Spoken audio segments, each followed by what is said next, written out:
Welcome back to Mixed Up. I'm Emma. And I'm Nicole. And we are back with another episode of Book Club with you know who it is. It's Candice Brathwaite. She is a best-selling author. She is a style icon, cultural commentator, and TikTok agony aunt. We are so thrilled to have Candice with us for Black History Month. You're like, what are they going to pick to say? What accolades are they going to pick out? But yeah, no, we're really excited to have you because we wanted you as our guest for a really long time. Yeah, we were in fact belling up your phone, but no answer. What happened? What happened? Well, no, I mean, through agents. I was like, is she airing us? What's happening? We know about your DMs though already. Yeah.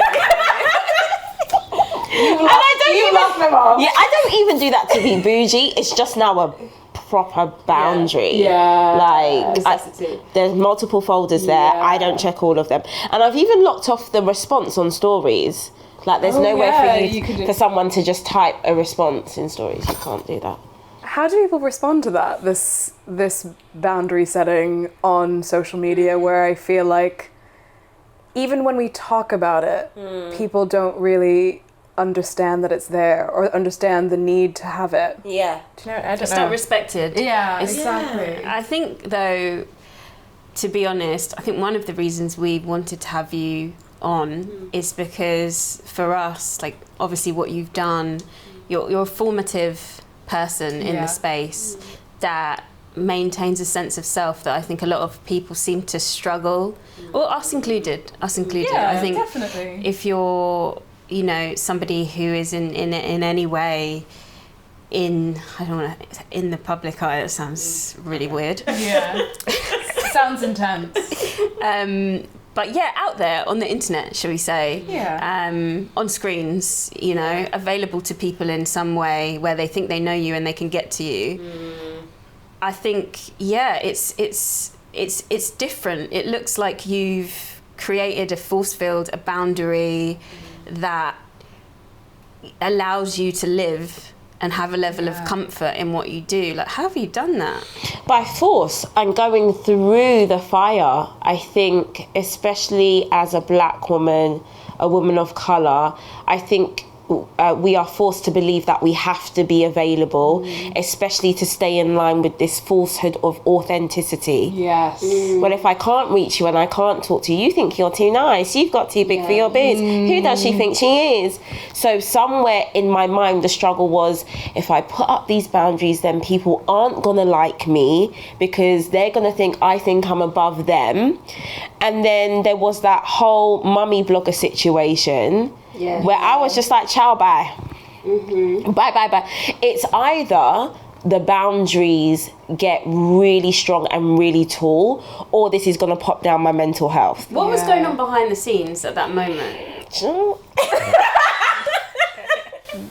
Again, this is I feel like this is a formative internet time. It really, I feel like people learned some shit. Honestly, what was going on behind? There was a lot of tears, there was a lot of anger.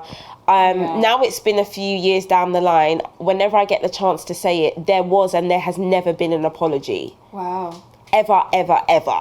Wow.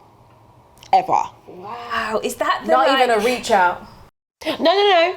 I won't tell too many lies. There was a reach out, and the reach out was, you need to give me some time to explain what happened. Whoa. Ooh. Wow. Is that are you paraphrasing or like? And it was literally that short and that clipped. And even recounting that still comes from a place of, I am above, fall in line. Yeah. You know what I was just about to say before you said that, I was like, what is this? Is this the because you know people say in Hollywood, don't apologise, because as soon as you apologise, you admit guilt by through that apology you admit guilt, and therefore, you know, you're culpable. It's all gone. You can't come back from an apology, but you can kind of probably mask over or skate over it if you don't. I don't even know what it is, but I do know that now part of my power is being in a position to remind people that person caused ultimate destruction in my house and in my workspace and has never ever apologized. And what has happened in a post May 2020 world is we still have white people accepting apologies on black people's behalf. Or there are comments like, well, I've forgiven them. Did they do something to you? Oh, come back now. We've forgiven you. You weren't wronged. You weren't put in this position. No one is at liberty to say that someone or something is forgiven other than the person who was hurt. And I've never even been offered the apology. Not that I want it, just quote unquote. Not that you need it. And not that I need it, but that was a turning point for me, because anything up until that point, I can't remember the date, but anything up until that point was Candice always trying to perform for different types of people. I'll be like this here, I'll be like this there, I'll be like this.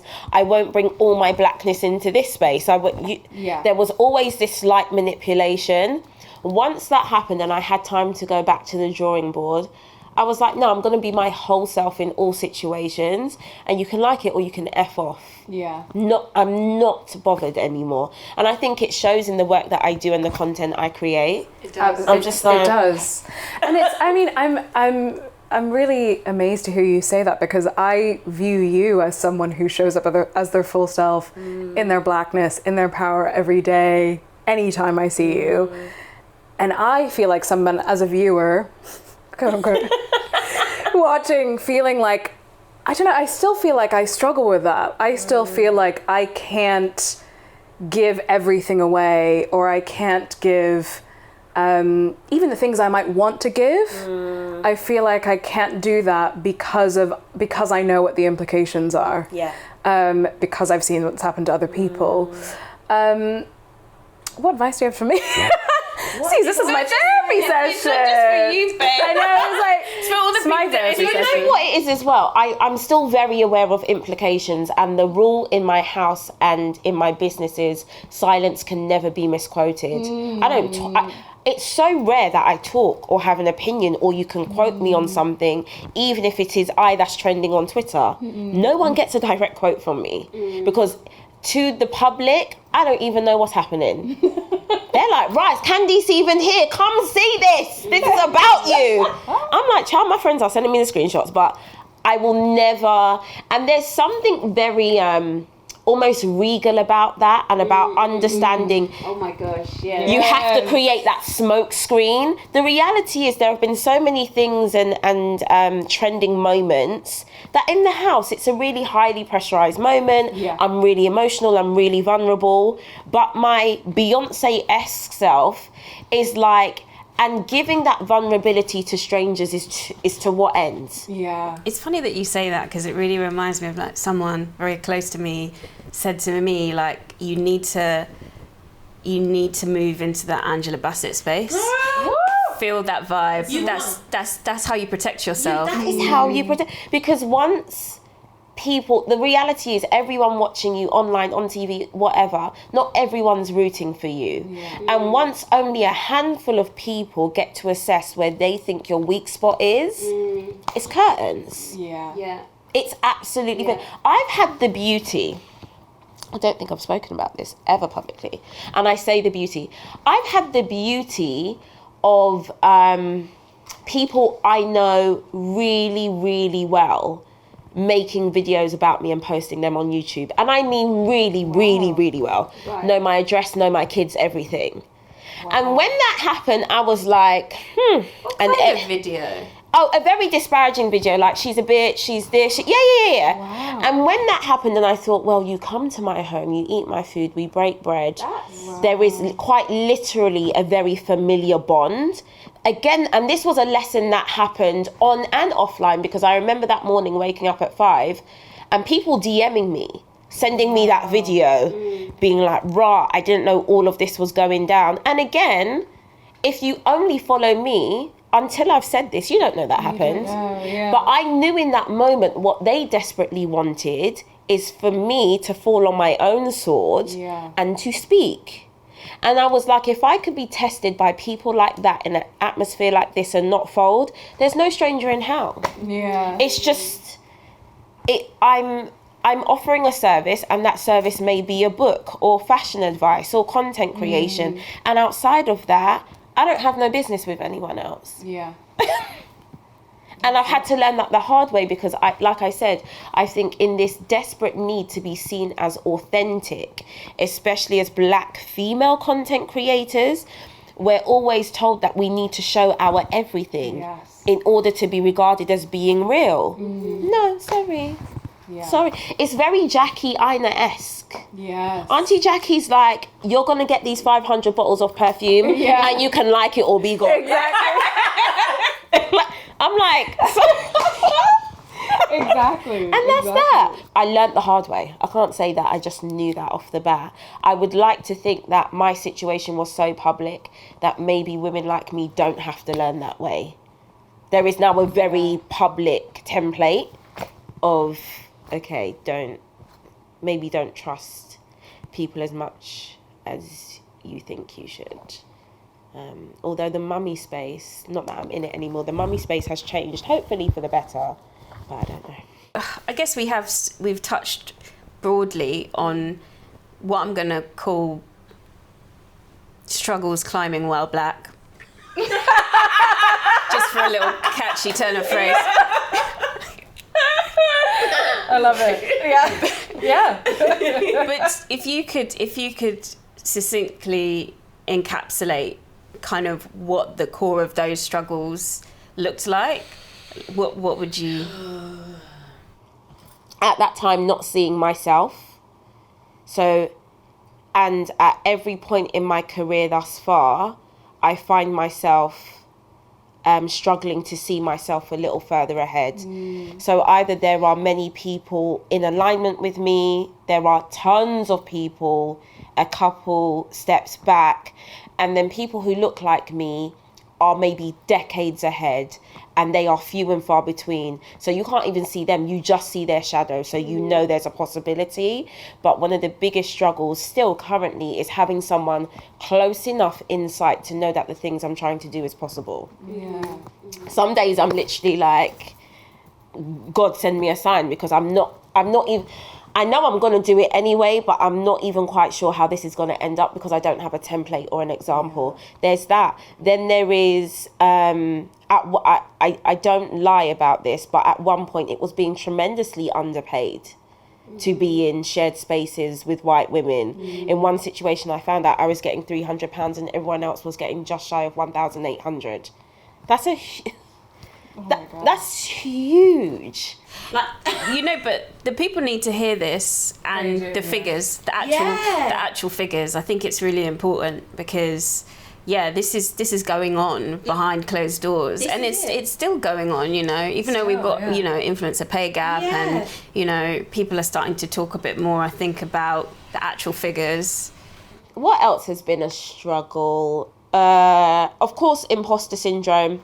Also getting people on side to believe in me. I believe in me. Sometimes I believe in me too much. Because I'd be like, we're going to climb Mount Everest tomorrow with no training. And I will fully rock up there with my things and be like, let's go. That's what I would do. So there are limits. I feel you on this so much. Yeah. But I feel like I really have to cajole people into being like, are you down? Do you believe this can happen? I don't know if I'm going to leave this in, because this is all part of it. Because I almost feel like if I say this out loud, it gives people ammunition to say, well, maybe you're not that girl. Maybe you're not. Maybe you don't. Maybe you don't have it. But I feel like I was saying this to Nicole just the other day. Like, the more I climb, the better I am, the more I have to do that I know I'm going to do, the more people want me to minimize myself in rooms.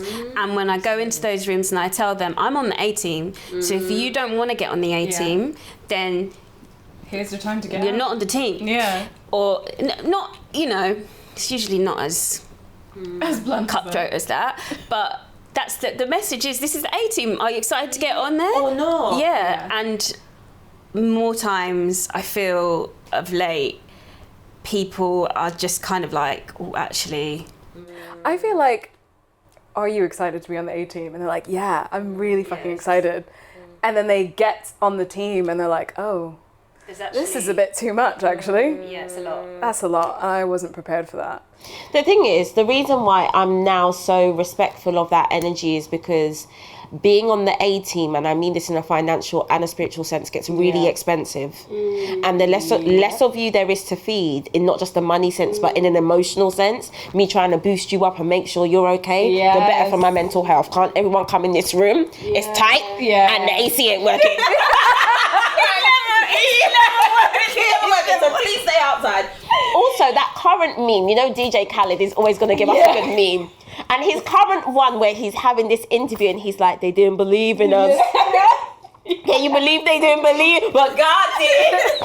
And that is literally how I said that to my manager, and I was squealing because I was like, do you know how many people are now banging down my inbox where it was like 5 years ago, I told you this was going to happen. And what I want people to get used to, especially with me, is I never have any proof. I never have any facts. I'm just telling you to get down with the get down. Do you know? Get down. We're gonna do it. There's been repetition now where we've been like, oh, is she gonna do it? I'm sure we'll get to it later, but I'm Not Your Baby Mother was this close to not having it. People did not want to touch that book. It was very like, get more followers, not sure there's a market for it.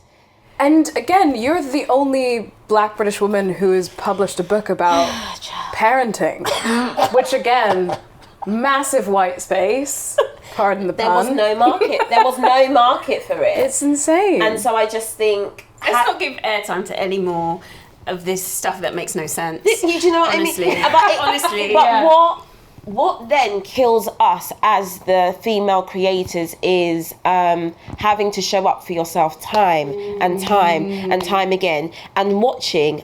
I'll be straight, I'm not going to cover my mouth. Your less talented white peers be propped up left, right and centre. Oh yeah. They're not doing anything. Nothing special is happening. And you're watching sometimes millions be thrown into their brand building and their campaign and their marketing. And you're just out here like, if I had a quarter of that, I would have gone clear. Do you know what? So and that is still, it's not so much anymore, but it's still a bit of a struggle for me. Yeah, definitely. And like I was saying off camera, there are parts of me that knows that being in the UK, I've slightly resigned myself to that always being a reality if I choose to keep my career in this All right, let me lean in on this. place. She's like, I'm coming in. Do you know what? Because it's like, you know, we obviously all know about the glass ceiling. And this glass ceiling is supposed to exist for everybody, right? Particularly for women. Yeah. But this glass ceiling for Black women, for women of colour, it's a different kettle of fish. For sure. So yeah, I guess I want to know, when did you know how ferocious that ceiling really was and what it was going to mean for your career and how you had to navigate? I truly learnt that when, for whatever reason, I was asked to contribute my trauma to a documentary on a conversation that I started. Even though I have the examples, the data, the CV of leading conversations on national TV. I was like, oh, you got the wrong one.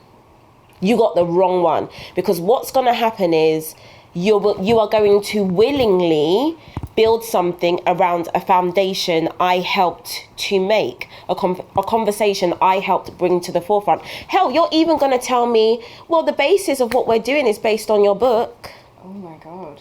And you can be in the room and help us cry, but you cannot lead on this conversation. I said, girl, I'm outie. I felt like I was in Clueless. I literally just put my Y2K handbag under my arm. You're a virgin who can't drive. And I was out. That's my favourite line. And so that was maybe the tipping point. You always know. You're watching your peers leave Peckham and then go and become EGOTs. You always know. We can see it happening in real time.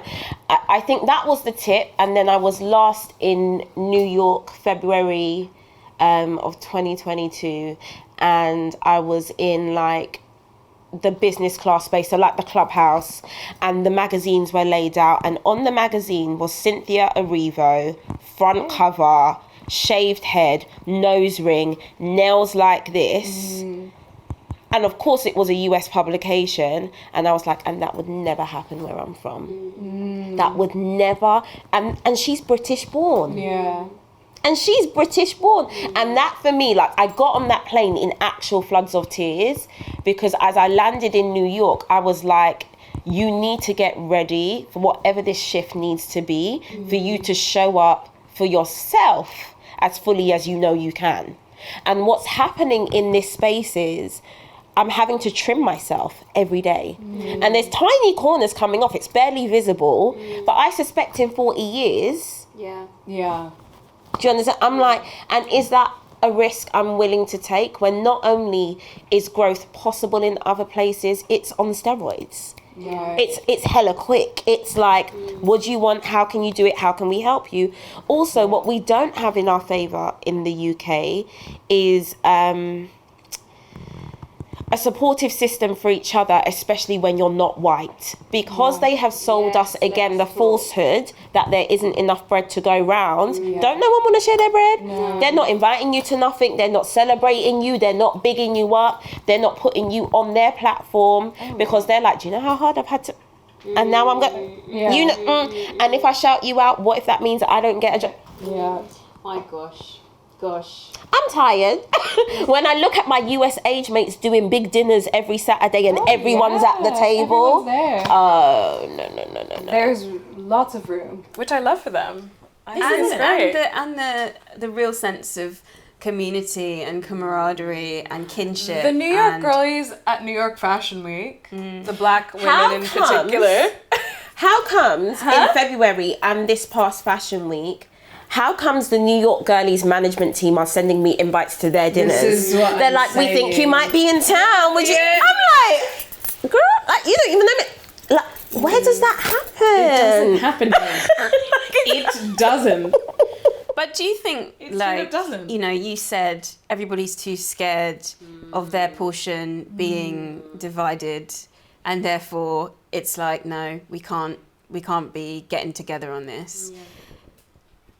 I mean, how complicit are we? Are we saying right now, like, we're gonna move to stop this, to not be complicit in this? Because I feel like it's all well and good pointing it out, and we can all do that, but I don't know. I feel like I hear what you're saying, and all I can do is, in the space I am, trying not to repeat that behaviour. And it's got to a point, there's this guy I've known for years, and I just think he's great, and I've really fought for what feels like 3 years for him to be signed, and we've finally been able to make that happen. And he was like, bless him, he's so confused. He's like, I just don't understand and why you would stand 10 toes down for me like that. Like, even I've been flaky sometimes, and yet you still see. And I'm like, because it has to be that way. Yeah. And the reality is, as much as I'm sitting here boo-hooing about the lack and how mean people are and how you'll be passed over purely based on looks or colorism or the hierarchy of European beauty standards, there are those tiny gaps of light where someone's gonna come here. Yeah. Or being like, oh, who's that? No, put Candice's name down. You have to realise that as well. Yeah. And all I can do is show up as strokes of light. And I think there is also this attitude of, oh, it doesn't matter. The fact that our race should supersede everything and our lack should come in. No. Not for me anyway. Again, that's part of those boundaries. Yeah, there's bigger conversations to be had in regards to how we all deal with each other before. Also, whilst I'm here, I would say one thing that I will never be in support of is us dealing with each other publicly. Oh, no. I'm like, there has to be private spaces for the issues we may have as people of colour. I don't want to see us dragging each other on a public timeline. I just don't want to see it. Even if we think it's necessary, I just think it gives others, again, too much space to poke in. I'm like, these are conversations that could have happened on DM or face-to-face, via an email or via an agent. We already have to deal with the harsh hand of white supremacy that is expecting us to do this and lead like this and talk like that and live these respectability politics. What we don't need is to encourage each other to just lose it with each other in a very public space. This is why I'm not on Twitter. I'm just watching everything. When I'm trending. I just watch everything. I'm just from my little account since the incident. I'm like, gosh, like it just makes me so uncomfortable. And I do think, not just from an internet space, but from a socio-economic space, it shows what happens when other races don't do that. Even if they don't like something their brother or sister's doing, we don't know. For me, even when it comes to, and obviously this is something that we've talked about on the podcast before, even when it comes to the colorism conversation, to some extent, I'm like, we know what we know, but this has been sent to divide us. This is not of our making. So if we continue to perpetuate this by bringing it to every discussion that we have between ourselves, we are literally feeding into...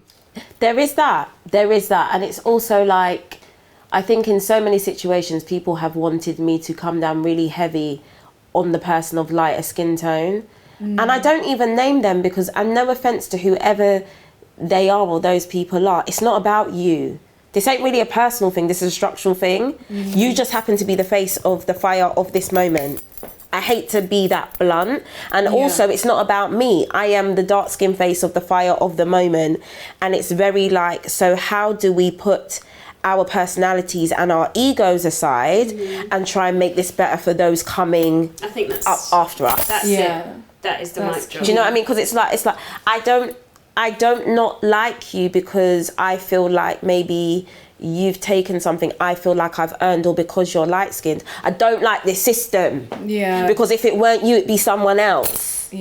So I that's what I don't like. And I think because of spaces like Twitter and the online space, it is easy to just make it a them plus them argument. Mary's fighting Susan, and it's like, it's so much bigger than just the names of these two personalities who are caught in this moment. Yeah, but also the more we talk about what goes on behind closed doors, when we started this podcast, we reached out to media outlets, and one of the things that happened to us is we were told we already have one article by a mixed race person on something to do with being mixed race. So we've reached our quota. We're done. You are out. It's so exhausting. And I think, I think there is an element, and we talk about this sometimes, to which we feel we can't speak on those things just because people will maybe not receive it well. But I think it's important that we all share the experiences that we go through so we can understand that, in the words of David Oyelowo, who's also on the podcast, we are more similar than we are different, and that kinship is the most important thing. Bringing us back into the interview. This isn't even the interview.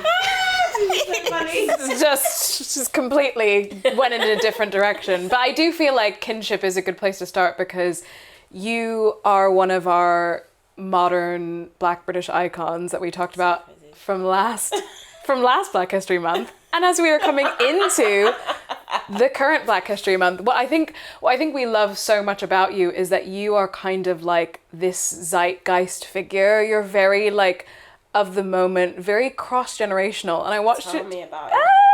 Watched your TikTok where you were like, you're like, stop trying to make me old. I can't remember what you actually said, but you're like, I'm still young, which of course you are. And I just thought it was so funny because it's like, I know everyone, we call you Auntie Candice, like all of these things, but you do you touch, so many different age groups. You touch, so many people across the gender binary as well. Like everyone finds something about you that they relate to and that they love so much. And I just want to know, I want to hear your take on that. Like, what do you think that is, and how much do you love that? Because I love that for you. I just think it's just realness. Yeah. It's just realness. Yeah, that's all I can put it down to. Also, I was having this conversation with my very white PT the other day. And he was like, it just feels like everyone loves you. And I was like, I can't lie. There is something very otherworldly. Don't know if people believe in God, but like a stroke of godly luck where, and this is the only way I can describe it, and I hate using it as a reference, but it's the Oprah effect. For some reason, people look at me as black as I am, and they're like, that's not a black girl, that's Candice. When did that transition happen? I don't even know, but I watch it in everyone's eyes where it's like, oh yeah, she's kind of black in it, but it's just Candice. Like, oh, okay, guys. Like, what do I have to do? And that doesn't mean, and people can see it by my social spaces, that doesn't mean that I shy away from certain conversations. It doesn't mean like I feel like I'm having to dilute my race and or fit into a certain beauty ideal. That's just how people engage with me. Do you think it's actually the reverse, where it's like, actually maybe you're in this space where people love that you're a black woman? I think that's it. And I think I'm so me that's maybe why other things don't. They're like, oh well, yeah, of course she's black, but it's just Candice's way, or it's her personality. Because like you said, I literally go into M&S and it's 70-year-old white grannies. They're like, oh my gosh, I love you so much, and that OOTD was so cool. Oh my God, this is so weird.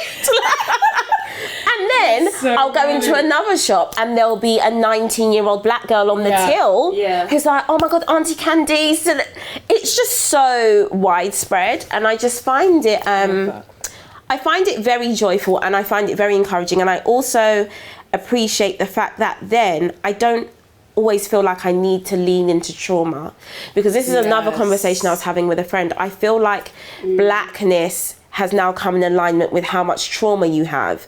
And sometimes maybe, I had this conversation about my daughter, that's it. I was like, I'm preparing myself for the day when she meets another black female friend who's the same age as her but from a different space, who questions her blackness because of the lack of trauma in her life. Oh my gosh. Whoa, this is deep. I'm waiting for that day, because the way Esme lives now, her biggest trauma may be that Brixton may die by the time she's 18. It's not necessarily, so help me God, gonna be intergenerational trauma or being woken up at 4 because your parents are trying to stab each other. Like, it's not gonna be that. It's so deep though. Like, I really relate to that, because I know, the way that I grew up is, well, it's completely different to here, because I grew up in the US, I grew up in Virginia, but my dad is African, he's from Ghana, my mom's from the Philippines. We had a pretty standard suburban family life. And my best friend in college grew up in Brooklyn. She's seen people die. Exactly. And I remember we had this conversation like not that long ago, and it was the first time we'd ever talked about that, because I was like, there are so many times where I feel like I question how black I am, especially against you, because of what you've seen. Again, this trauma that you're talking about. I was like, I've just been in my little house with my parents, and she's just like, that's ridiculous. She's like, why would you ever think that? She's like, first of all, I would never want you to see anyone die. She's like, secondly, she's like, but I could say the same about you in terms of, where your family comes from, or, all these other things. Your roots back to your African heritage, your roots back to your Filipino heritage, your closeness to that. Because I was about to ask as well. Sorry to interject, Nicole. Yeah, but I will. But I was about to say, do you think that's like a black British identity issue that we need to get into? Because how now can we be saying that blackness has to be trauma rather than talking about, touching on your actual heritage, which is actually tied to your blackness? I do think it is currently a massive black British conversation, And it's something I only became aware of that I used to do myself when I met my very Nigerian husband, who sees a life void of luxury as like the biggest sin. He's like, and so why would you make yourself feel bad today? When That's like my dad. Like, he's just like, and why would you? He used to speak to me like a kid. He was like, do you know where you're from? Do you know who your people were before all of this happened? This is like my dad. Was he born in Nigeria or was he born here? He was born in Nigeria, Yeah. and schooled there and raised there in a very tight bubble of privilege. And no one needs to write in to say, Candice, you're forgetting how huge the wealth gap is in Nigeria. I know that. But I'm just saying the world in which Bode operated, he was just very like... And it made us come to arguments quite a few times early in our relationship, because he used to almost accidentally like gaslight me or question my experience, because he was like, is it everything that must be bad and heavy about being black and British? Now he's got black British kids. And when Esme had her first racist incident in reception, he broke down in tears and he was so deeply apologetic to me. He was like, wow, this kicks in early, like, and now you're with me and you're having to work through all of these things. And just to be with someone who is constantly reminding me to question that tie of trauma and blackness, I'm like, I can see it's an issue we have, and it's really annoying because it does. And that's why my social spaces have become more black girl luxury or just happy and joyful, because I'm like, as black as I am, even I was falling into the habit of being dependent upon trauma for engagement. Listen, that May 2020. That May 2020. That was a dark time. It was the darkest time. It was That was the worst time. And it affected us all in ways that I think we're only just starting to feeling realize. the impact of that. You know, I'm still you feeling the know impact of that. well and good that if you go online with another and I'm just saying sob story for ease, but for a genuine story of how someone's been racist or abusive, you know what's gonna happen. It's gonna fly. You know what? It's like, you know, you spend your whole life not doing that. Doing that, exactly. Keeping that that down. stuff in. And then all of a sudden everyone's asking you to draw it out. Yeah.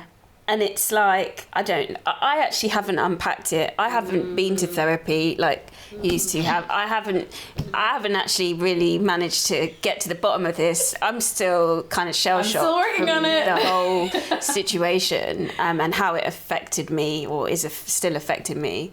But yeah, it was deep. But I think, just to take it somewhere else, what I do really love about you on the internet is the funny. Like, you're just so funny. You crack me up, and honestly, you know, you just be there watching one of your videos or TikToks and just literally there laughing to yourself.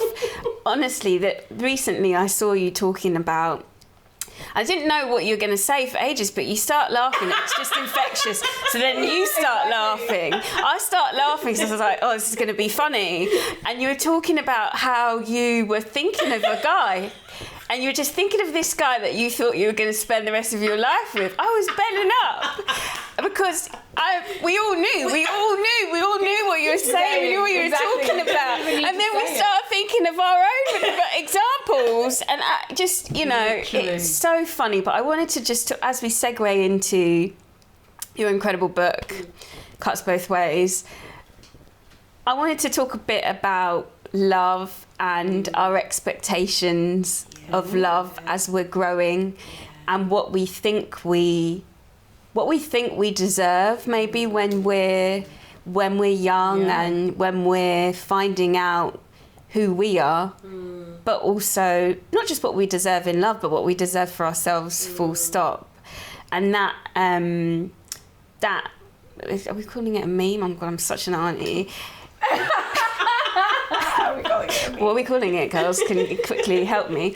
That really made me think of that. So it's amazing because it was so humorous, and I was, you know, caught in the throes of the hilarity of it all. But at the same time, I was like, wow, like it brings that deepness home.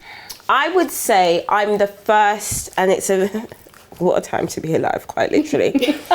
I am the first woman on both sides of my lineage to experience such freedom and breadth of understanding about how I can perhaps dictate what I'm worth and how I should be loved. I'm the first. My mother's mother couldn't comprehend that. It was about survival. It was about existence. It was about living up to these standards. Marry this guy, do this thing. On my dad's, I'm literally the first. So a bit like we go back to earlier, no one really behind me, no one up ahead, doing this on my own. Thankful that I've got things like the internet. Thankful I have the resources to access therapy, because that was really the tipping point. Thankful that I've ended up with a man who is allowing me to explore that within our own union, because it's always changing. And then one day I wake up and I'm like, actually, I think I need to be loved this way. And for him to be always so willing to adjust those levels for me is really important. But I will forever be in that learning process, because I genuinely, as sad as this is to say, I genuinely have never been the audience to a black woman being loved in a well-rounded manner. I couldn't tell you what that is to view. Hopefully Esme can sit here in 20 years and tell you what that's like to view, but I've never been privy to that in any capacity. It's always been, maybe the man they've married is a great dad, but he's very abusive, or you know, he'll cook the dinner but he's got 15 wives. Like there was always, and it wasn't just a minor thing where people say, you know, oh, you can't have everything. Yeah, we understand that, but there was always this massive chunk missing. In the women that I looked upon, it was like, oh, he helps her run her business, like he gives her money to help with her business, but she's got black eyes all the time, or there was always this massive chunk. And so to have to go through the learning process of dating and being rejected, and understanding that just because you're being rejected doesn't mean that you get to dial it back on your expectations just to feel like being loved. In the midst of doing that, understanding that those big gaps are unacceptable to me, I'm gonna be in that flow forever, just because I exist in a world that doesn't want us to be loved, and they don't want us to be privy to stories of love or happiness. And again, I'm so thankful for the democratization of the internet that allows a Jackie Aina to come into my timeline, a Lydia Dinger to come into my timeline, to have all these women that look like me, and I'm like, oh no, look, it's all around. We just perhaps weren't privy to it, and to be able to have really frank discussions. But it's come at such a cost that I hope my daughter, and in a lot of ways my son, doesn't have to suffer, because I, hand on heart, can say some of the issues I've had in relationships and learning to love myself have completely flattened my peers. It's flattened their desire to be loved. It's flattened their zest for life. It's completely ruined their mental health. Like there are so many ways in which the universe has resuscitated me time and time again that they've not been able to other people. And I this sounds so corny. The universal, is it the love? Is it body? Don't is know. Is it that when you find that person that knows how to love you, do you know what, you heal? I do think it is still the universe, because as much as Bode came into my life and we've built this union, there were 50,000 people against that. I'm West Indian, he's Nigerian. This was like some Romeo and Juliet thing. And we met almost 11 years ago. It's not the Afrobeats culture of today where everyone's eating soya and wants to chop life, and everyone's like, I'm going back to Ghana for Christmas. This was a different time where everyone was like, you can't possibly be with a West Indian girl, you can't be with a Nigerian guy. And so there were still so many outside elements that if I had chosen to listen to them, I wouldn't even be in this place of learning and loving, because their lessons and their expectations were, you know, so many times it was, well, anything's better than being with a Nigerian man. And by anything, they mean getting beat up by someone else, you know, they mean being cheated on by someone else. But just to be able to walk out of the door with someone who's not of Nigerian heritage, that would be better than actually being loved by a Nigerian. It was so frowned upon, to the point that West African children would blatantly pretend to not be West African. Like they would leave that at the playground. Like the minute they walk into school, they're putting on a Yardie accent. They're flying their Trinidad and Tobago flag. And they're like, what are you talking about? Obviously, him having grown up in Nige or being born in Nige, like what difference do you think that makes to his sense of self and how that's kind of come?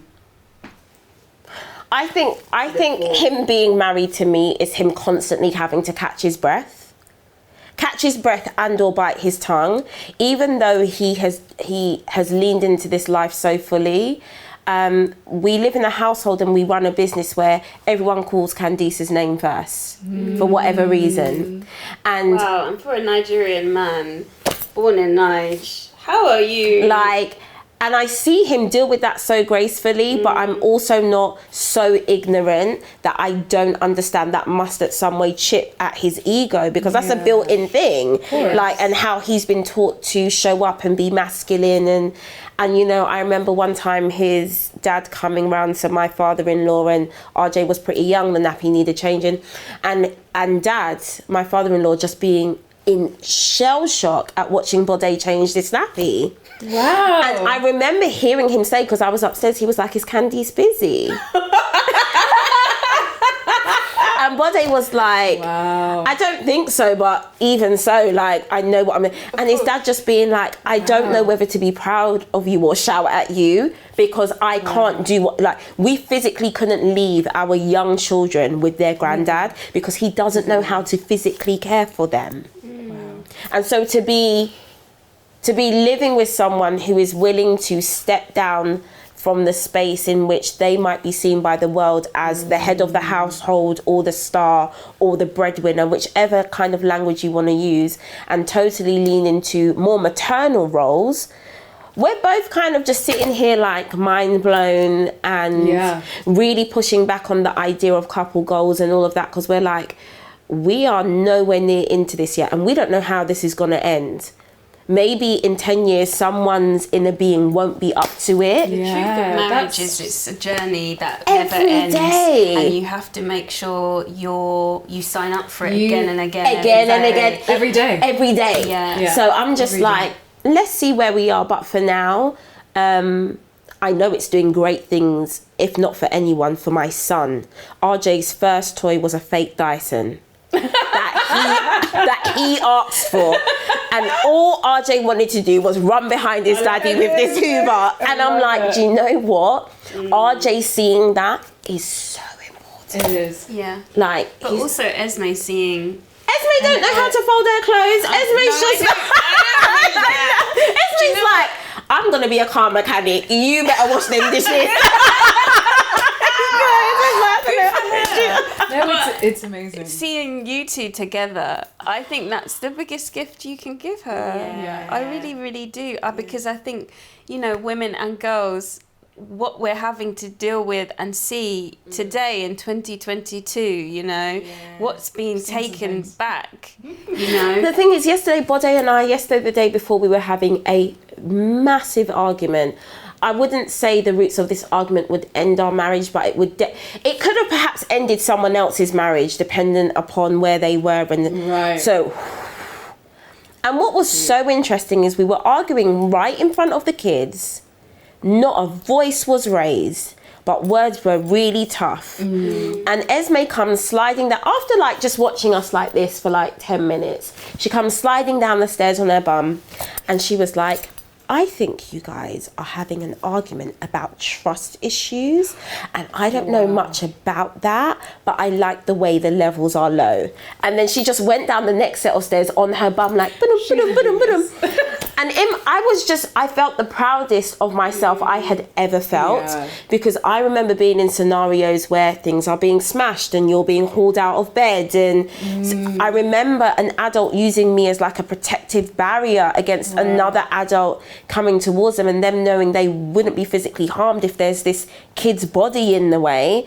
And I thought, how amazing is it that she thinks this is how you handle conflict? She's like, oh no, we can just stand up and go back and forth in a manner that doesn't even disturb the kids. I feel shivers. I'm literally like... She was just like, and I walked away from that situation, and even Bode was like, I'm so proud of you. And I was like, I'm so proud of you too. Even though we're still really angry at each other, we had to respect the growth. Yeah.